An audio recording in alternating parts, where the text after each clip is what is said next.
अस्सलाम वालेकुम। तो बच्चों यहाँ पर हमारा ये 9वीं जमात का उर्दू का यहाँ पे ये सबक है, लेकिन हमारी यहाँ पे नज़म 5वीं है। सबक का नाम है तिलक की मौत पर, जिसे पंडित ब्रिज नारायण चकबस्त ने लिखा है। तो चलिए पहली बात को हम देखेंगे।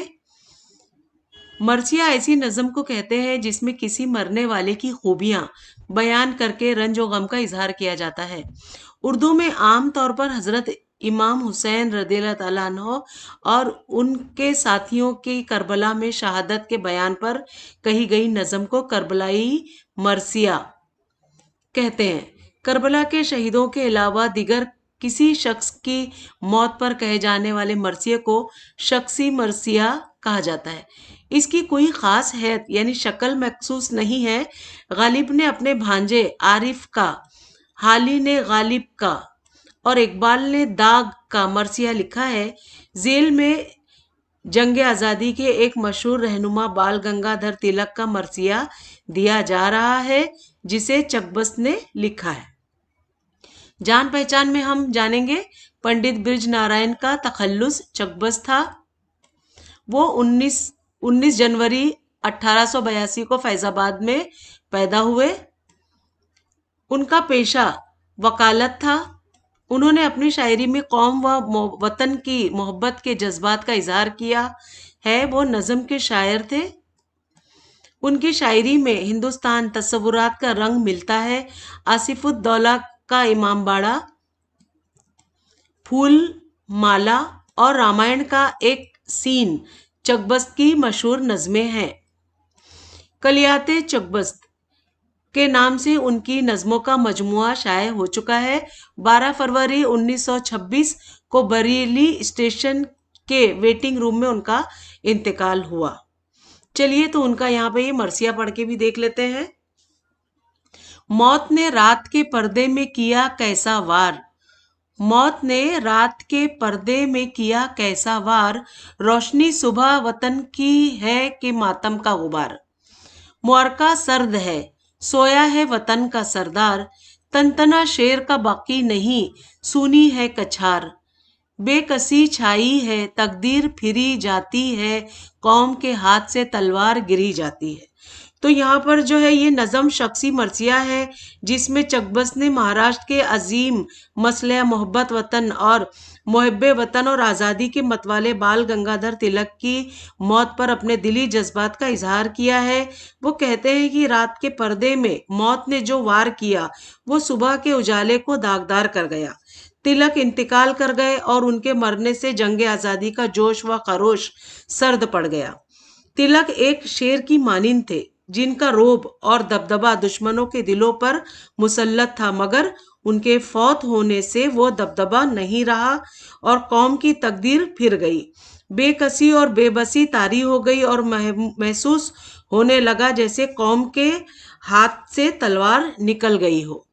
तो यहाँ पर हम इसका दूसरा मिसरा यहाँ पे देखेंगे कि उठ गया दौलते नामू से वतन का वारिस, कौमे मरहूम के एजाज़े कोहन का वारिस, जान निसारे अजली शेर दक्किन का वारिस, पेशवाओं की गरजते हुए रन का वारिस, थी समाई हुई पूना की बहार आंखों में, आखिरी दौर का बाकी था खुमार आंखों में।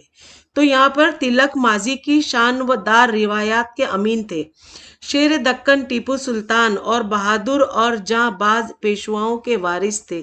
उनकी आंखों में फरमा रवाने पूना की शान व शौकत की बहारें बसी हुई थी और पेशवाओं के आखिरी दौर का खुमार बाकी था। अब यहाँ पर हम ये तीसरा शेर देखेंगे। मौत महाराष्ट्र की थी या तेरे मरने की खबर, मुर्दनी छा गई इंसान तो क्या पत्थर पर, पत्तियां झुक गईं मुरझा गए सहरा के शजर, रह गए जोश में बहते हुए दरिया थमकर, सर्द व शादाब हवा रुक गई कहसारों की, रोशनी घट गई दो चार घड़ी तारों की। तो यहाँ पर शायर कहते हैं कि उनकी मौत यानी तिलक की मौत उनकी अपनी नहीं बल्कि पूरे महाराष्ट्र की मौत थी। उनके इंतकाल की खबर से सारे महाराष्ट्र में गम व अंधों की लहर दौड़ गई थी। और यहाँ पे चौथा बंद हम देखेंगे शेर का था निगेबाने वतन दबदबाए आम तेरा, न डिगी पाँव न था कौम को पैगाम तेरा, दिल रकीबों के लरजते थे ये था काम तेरा, नींद से चौंक पड़े सुन जो लिया नाम तेरा। याद करके तुझे मजलूम वतन रोएंगे, बंदे रस में जफा चैन से अब सोएंगे। तो यहाँ पर शायर कहता है कि उनका जो दबदबा था, इन्हें तिलक का जो दबदबा था वो निगेबान वतन था, जमे हुए कदम टस से मस न हो और फर्जिंदाने कौम दुश्मन के सामने चट्टान बनकर खड़े हो, ये उनका पैगाम था। उनकी हैत से दुश्मन की उनकी जो हैबत थी, यानी उनका जो एक खौफ था लोगों के दिलों में, वो दुश्मनों के दिल लरसते थे, और अगर हाँ वो उनका नाम भी सुन लेते तो नींद से चौंक पड़ते थे। अब यहाँ पे मैं पांचवा,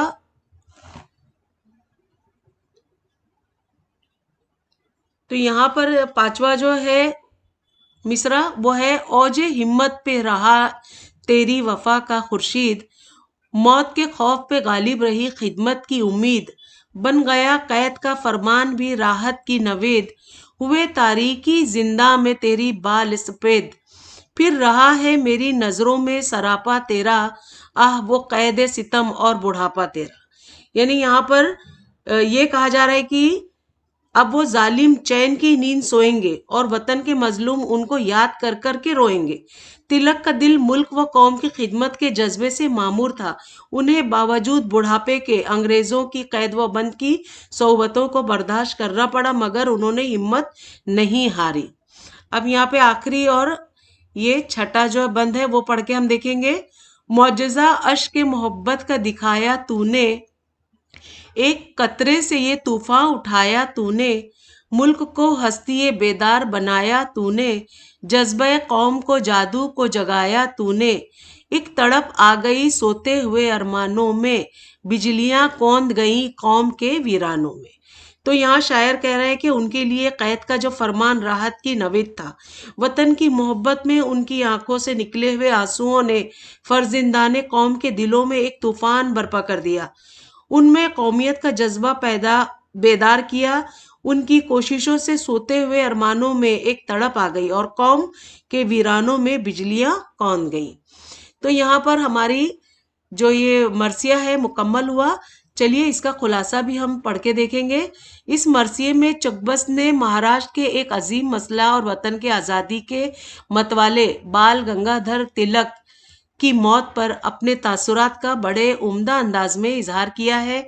चुकबस लिखते हैं कि तिलक ने सारी जिंदगी समाजी बुराइयों और आपसी इख्तिलाफात को दूर करने, अवाम को ख्वाबे गफलत से बेदार करने और इत्तेहाद व इत्तेफाक पैदा करने में गुजारी।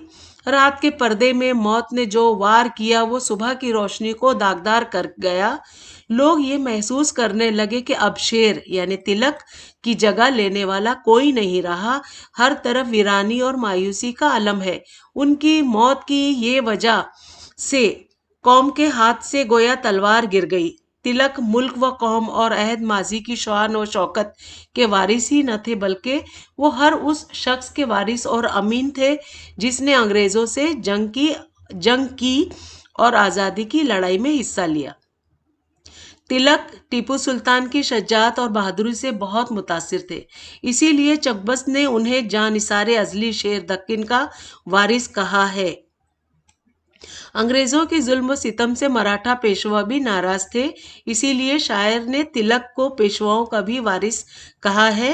वो बताते हैं कि तिलक काफ़ी उम्र रसीदा हो चुके थे, यानी वो बड़ी उम्र के हो गए थे। उसके बावजूद अंग्रेज़ों ने उन्हें कैद कर दिया था। उनके इंतकाल की खबर से सारे महाराष्ट्र में गम व इंदों की लहर दौड़ गई। लोग उन्हें हमेशा पुरनम आंखों से याद करेंगे। तो बच्चों यहाँ पर मानी व इशारात हम देखेंगे। मुआरका यानी जंग, तनतना यानी रोब शान व शौकत, कच्छार यानी शेर का गार, दौलत नामू से वतन, वतन की इज्जत की दौलत यानी कौम मरहूम, मुर्दा कौम, अंग्रेजों के गुलामी में होने की वजह से शायर ने कौम को मुर्दा करार दिया है। एजाज कुहन पुरानी अजमत, जान निसार अजली शेर दक्कन यानी हमेशा अपने वतन पर जान निसार करने के लिए तैयार रहने वाला, मुराद टीपू सुल्तान। रन यानी जंग, महाराष्ट्र यानी महाराष्ट्र, दबदबा यानी रोब, खुमार नशा, डिगना जगह से हटना, बंदे रस्म जफा जुल्म करने वाले मुराद अंग्रेज, औजे हिम्मत हिम्मत की बुलंदी, नवेद खुशखबरी, रकीब यानी दुश्मन। तो यहाँ पर हमारे मानी व इशारात भी खत्म हो गए। तो चलिए हम अब ये मश्क जो यानी सवाल जवाब है उसे भी पूरा कर लेते हैं। तो यहाँ पर देखिए हमारा पार्ट 2 चालू हो गया तिलक की मौत पर।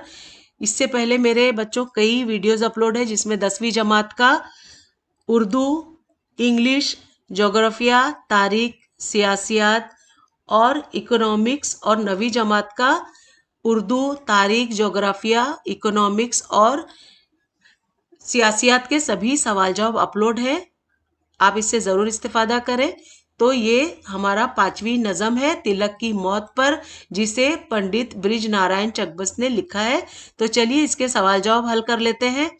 तो यहाँ पर ये सबक हो गया तिलक की मौत पर, पंडित ब्रिज नारायण चकबस्त ने लिखी है, ये 5वीं नज़म है। तो सवाल जवाब हमारा शुरू होता है। पहला सवाल, सिन्फ मरसिया के हवाले से खाके को मुकम्मल करिए। तो गालिब ने कौन सा मरसिया लिखा है? तो भांजे आरिफ का, हाली ने गालिब का, इकबाल ने दाग का और चकबस्त ने तिलक का मरसिया लिखा है। ये खाका यहाँ मुकम्मल हुआ। सवाल दूसरा, जेल के बयानात से मुतालिक मौजू शेर लिखिए। तो पहला यहाँ पे है, तिलक की मौत की वजह से हर तरफ सुकूत तारी है, आज़ादी का जोश व जज्बा सर्द हो चुका है। तो इसके लिए यहाँ पर जो ये शेर जो है वो इस पे मैच हो रहा है, यानी मोरका सर्द है, सोया है वतन का सरदार, तनतना शेर का बाकी नहीं, सूनी है कछार। दूसरा है यहाँ पर, आज वतन की इज्जत की दौलत और मुर्दा कौम की पुरानी अजमत का वारिस इस जहाने फानी से कूच कर गया। तो मौजू शेर है इसका दूसरा, उठ गया दौलत नामू से वतन का वारिस, कौम मरहूम के एजाजे कोहन का वारिस। अगला है यहाँ पे तीसरा सवाल, तिलक के इंतकाल की खबर फर्द वाहिद के चल बसने के अंदोगी खबर नहीं थी, बल्कि ये सानिया पूरी रियासत के मरने का ऐलान था। इंसान तो इंसान, पत्थर भी सौगवार थे। तो तीसरा यहाँ पर देखिए, मौत महाराष्ट्र की थी या तेरे मरने की खबर, मुर्दनी छा गई इंसान तो क्या पत्थर पर। अगला सवाल ये यहाँ पे है चौथा, उसकी आंखों में पूना की पेशवाओं की आखिरी दौर की अजमत का खुमार। तो यहाँ पे देखिए ये जो शेर है, थी समाई हुई पूना की बहार आंखों में, आखिरी दौर का बाकी था खुमार आंखों में। तो ये यहाँ पे सभी सवाल के जवाब मुकम्मल हुए। अगला सवाल है, अल्फाज और उनके मानी मुनासिब जोड़ियां लगाइए। तो यहाँ पे हमें जोड़ियां लगाना है। तो पहला है यहाँ पर तनतना, तनतना का यानी मतलब होता है दबदबा। दूसरा है नामूस, नामूस यानी इज्जत वाला। तीसरा है कहसार यानी पहाड़। चौथा है निगेबा यानी मुहाफिज। ये सब जोड़ी देखिए हमने यहाँ पे भी इस तरह से दिए हुए हैं। चलिए अगला सवाल देखते हैं, दिए हुए अल्फाज की जिद मुकम्मल करिए, यानी हमें अपोजिट देखना है। तो जीस्त का है यहाँ पर मौत, तैरगी यानी रोशनी, अब्दी यानी अजली, रफीक यानी रकीब, जालिम का मजलूम। अगला है सवाल, खबर शजर की हम सोत दो लफ्ज लिखिए। तो खबर शजर के हमसूत दो लफ्ज हैं। खबर शजर के हमसूत अल्फाज यानी कतर, समर, कमर, सत्तर वगैरह। दर्ज झेल अशार का मतलब अपने लफ्जों में बयान करिए। फिर रहा है मेरी नजरों में सरापा तेरा, आह वो कैद सितम और बुढ़ापा तेरा। तो यहाँ पर ये शेर पंडित ब्रिज नारायण चकबस्त की नज़म तिलक की मौत पर से माखूज है। तिलक काफी उम्र रसीदा हो चुके थे, लेकिन बावजूद पेरी के वो कौम के नौजवानों के दिलों में हसूल आज़ादी का अलाव रोशन किए हुए थे। अंग्रेजी हुकूमत को उनकी शख्सियत और क़यादत से बड़ा खतरा था, इसलिए हुकूमत ने उन्हें गिरफ्तार करके जेल में डाल दिया था। चूंकि शायर के दिल में तिलक के तई बड़ी मोहब्बत और एहतराम का जज्बा है, इसीलिए वो कहता है कि मेरी नज़रों में तिलक का सरापा फिर रहा है, मुझे रह रह कर उसके बुढ़ापे का ख्याल सता रहा है। अगला शेर की तशरीह करना है हमें। तो शेर है यहाँ पे, एक तड़प आ गई सोते हुए अरमानों में, बिजलियां कौंध गई कौम के वीरानों में। तो यहाँ पे हमें इसकी तशरीह करना है।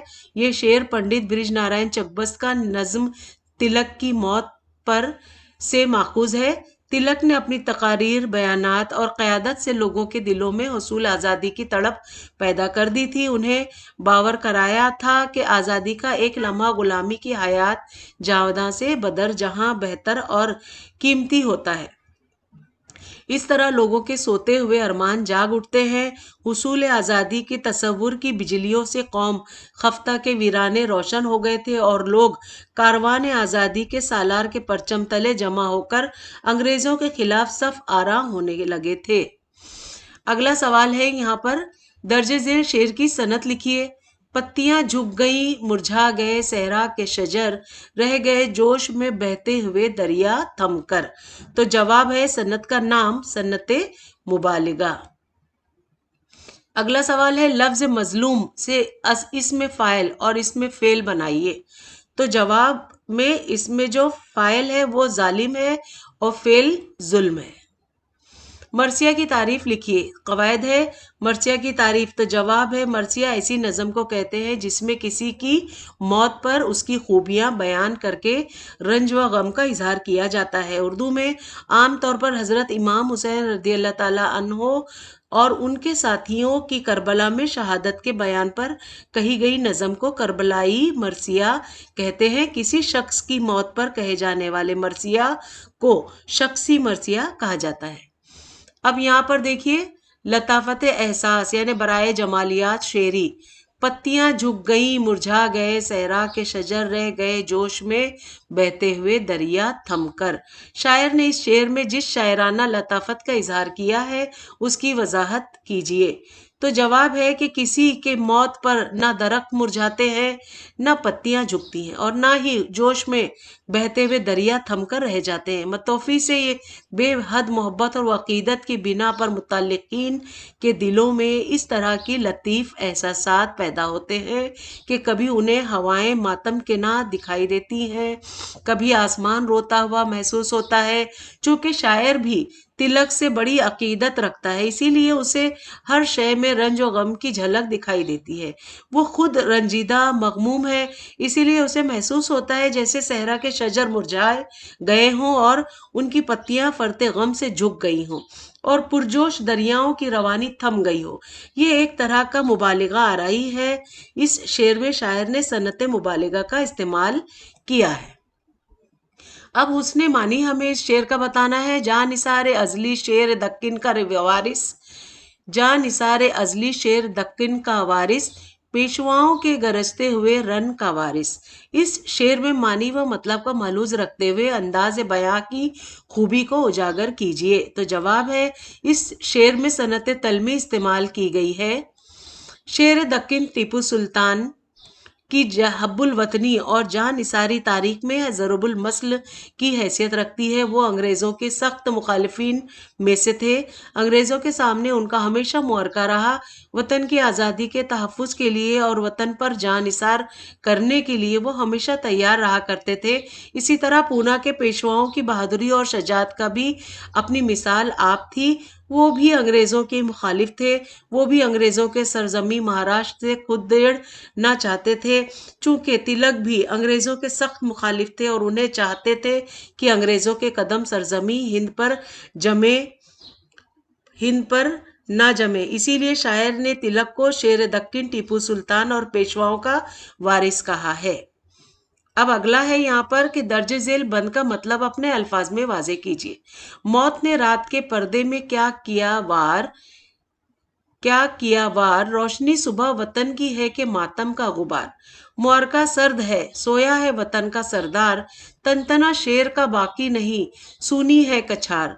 बेकसी छाई है, तकदीर फिरी जाती है, कौम के हाथ से तलवार गिरी जाती है। तो जवाब है, यानी मतलब ये बंद पंडित बिरजनारायण चकबस्त का नज़म तिलक की मौत पर से माखूज है। शायर कहता है कि अजीमुल मर्तबत रहनुमा बाल गंगाधर तिलक जब इंतकाल कर गए तब रात का वक्त था, गोया मौत ने रात के पर्दे में उन पर वार किया था। उस रात की सुबह मातम के गुबार में लिपटी हुई थी। हर तरफ गम इंदों की लहर दौड़ गई थी। वतन के सरदार के चल बसने से अंग्रेजों के खिलाफ जो मोर्चा छिड़ा हुआ था, उसका जोश व खरोश सर्द पड़ गया था। दुश्मन के दिलों पर उनका जो रोब व दबदबा था, वह अब बाकी नहीं रहा था। तिलक एक शेर की मानिंद थे जिनकी हैबत से दुश्मन लरज उठते थे, मगर अब इस शेर की कछार सूनी थी। कौम की तकदीर फिर गई थी। हर तरफ बेबसी और बेकसी का माहौल था। ऐसा महसूस होता था जैसे कौम के हाथ से तलवार छूट गई और हवा और छूट गई हो और उसके हौसले पस्त हो गए हों। अगला है यहाँ पे शेरी जमाल यानी जमालियात शेर, जमाल फिक्र। ओज हिम्मत पे रहा तेरी वफा का खुर्शीद, मौत के खौफ पे गालिब रही खिदमत की उम्मीद। इस शेर में ख्याल और फिक्र को शायर ने जिस खूबसूरती से पेश किया है उसकी वजाहत कीजिए। तो जवाब है, तिलक एक बेबाक और निडर रहनुमा और सच्चे मुहब्बे वतन थे। मुल्क व कौम की खिदमत करना और अपने वतन को अंग्रेज़ों के चुंगल से छुड़ाना उनका निज़्बुल ऐन था। उनकी मोहब्बत और वफा का सूरज तादम मुर्ग हिम्मत व हौसले की बुलंदियों पर जगमगाता रहा। उन्हें ना अंग्रेज़ों के जुल्म व सितम और सख्तियों की परवाह थी और ना ही इस बात का डर था कि हुकूमत उन्हें तख्तेदार पर लटका दे। मौत के खौफ पर खिदमत कौम की उम्मीद हमेशा गालिब रही और वो बड़ी बेखौफी के साथ अंग्रेजी की हुकूमत के खिलाफ सरगर्म अमल रहे। अगला है हुस्ने मानी हमें बताना है। मुअज्जिज़ा अश्क के मोहब्बत का दिखाया तूने, मुअज्जिज़ा अश्क के मोहब्बत का दिखाया तूने, एक कतरे से ये तूफान उठाया तूने। तो जवाब है, अगर वतन के तई सच्ची और बेलौस और पुरखुलूस मोहब्बत का जज्बा हो तो वतन के नागुफ्ता बा हालात को देखकर दिल कुड़ता है और आंखों से आंसू उबल पड़ते हैं। तिलक भी एक सच्चे मोहब्बे वतन थे। उन्हें अपने वतन से बेपनाह मोहब्बत थी। अंग्रेजों के मुजालिम और मुर्दा कौम की बेहिसी देखकर उनका दिल कुड़ता था। वो चाहते थे कि किसी तरह लोगों को गुलामी की लानत का एहसास दिलाएं, अंग्रेजों के जालिमाना रवैये और इस्तिसाल को महसूस कराएं। उन हालात के तहत कभी उनका दिल भर आता तो आंखें छलक उठती, लेकिन उन्होंने अपने निस्बुल ऐन से सरमो इंसार नहीं किया। वो अपनी कोशिशों में लगे रहे। आखिर उनके अश्क की मोहब्बत ने अपना मौजज़ा दिखा ही दिया। लोगों के दिल वतन की मोहब्बत के जज्बे से सरशार थे। उसूल आज़ादी की तड़प पैदा हुई और लोग तन मन धन से आज़ादी की लड़ाई में शामिल होने लगे और इस तरह अश्क मोहब्बत के एक कतरे ने ऐसा तूफान बर्पा कर दिया कि अंग्रेजी हुकूमत का पाया इस्तकलाल मुतजलजल हो गया। अब यहाँ पे सवाल दर्जे झेल दरसी नज़म का बगौर मुताला करके नीचे दी हुई सरगर्मियाँ मुकम्मल करिए। तो यहाँ पर इक्तिबास की रोशनी में मुनासिब जोड़ियाँ लगाइए। तो यहाँ पे मुनासिब जोड़ी से हमने सतून अलीफ और सतून बे से लिया है। तो पहला है यहाँ पर इसका दबदबा, उसका दबदबा अपने वतन का निगहबान था, उसका पैगाम। यहाँ पे दाल में है, पांव डगमगाने न पाए। तीसरा है, दूसरा हो गया। अब तीसरा, उसका काम से, उसके काम से दुश्मनों के दिल लरसते थे। चौथा है, उसका नाम सुनकर दुश्मन नींद से चौंक पड़ते थे। तो ये जोड़ियां लग गई। अगला है यहाँ पर शेर दक्कन टीपू सुल्तान के बारे में मजीद मालूमात हासिल कीजिए। तो यहाँ पर हमने टीपू सुल्तान के बारे में मालूमात की है कि टीपू सुल्तान मैसूर के सल्तनत खुदादाद के बानी हैदर अली के बेटे थे। 1750 में वो हैदर अली के घर पैदा हुए। उनका नाम, असल नाम फतेह अली था। एक फ़कीर टीपू सुल्तान शाह के नाम पर उनका नाम टीपू सुल्तान रखा गया था। उन्हें कई उलूम व फ़नून सिखाए गए, जिनमें फ़न सिपाहगिरी, पर खास तवज्जो दी गई। वो 1772 में अपने बाप के जानशीं हुए और अर्काट की जंग में सुलह हो जाने के बाद 1783 में उन्होंने अपनी हुक्मरानी का ऐलान किया, जिसकी वजह से हमसाया हुकूमतें उनकी दुश्मन हो गईं। अंग्रेजों ने टीपू सुल्तान के बेटों को यरगमाल बनाकर टीपू से कोरक का इलाका छीन लिया था, जिसकी वजह से टीपू सुल्तान अंग्रेजों के दुश्मन हो गए। अंग्रेजों ने निहायत मगर फरेब से टीपू सुल्तान के बहुत से उमरा और वज़रा को अपने साथ मिला लिया। दुश्मनों से बड़ी बहादुरी से लड़ते हुए वो 4 मई 1799 को शहीद हो गए। उनकी शहादत के साथ ही मैसूर के सल्तनत खुदादाद खत्म हो गई। टीपू सुल्तान ने अपनी सल्तनत में मजहबी रवादारी और बाहमी भाईचारगी को फरोग दिया था। बिरादरान वतन के लिए उनके जरिए बनाया हुआ मंदिर आज भी उनकी मजहबी रवादारी का गवाह है। तो यहाँ वेब खाका मुकम्मल करना है। सल्तनत खुदादाद के दुश्मन में अंग्रेज, उमरा और वज़रा थे। अब यहाँ पे बच्चों आपके लिए सरगर्मी है कि इंटरनेट के जरिए बाल गंगाधर तिलक के बारे में मालूमात हासिल करके अपनी ब्याज में लिखिए। तो ये बच्चों आपको खुद अपने ओन से करना है। तो यहाँ पर हम भी हमारे सबक के सभी सवाल जवाब और नज़म की तशरीह मुकम्मल हुई। मैं उम्मीद करती हूँ आपको अच्छी लगी होगी। अच्छी लगी तो प्लीज़ मेरे चैनल को सब्सक्राइब करिए, लाइक करिए और अपने उर्दू मीडियम के दोस्तों में शेयर ज़रूर करिए। कोई भी डाउट हो तो आप मुझे कमेंट करके पूछ सकते हैं, मैं इंशाल्लाह ज़रूर जवाब दूंगी। तो बच्चों मिलते हैं अगले वीडियो में नई लेसन के साथ। तब तक के लिए बाय बाय, टेक केयर।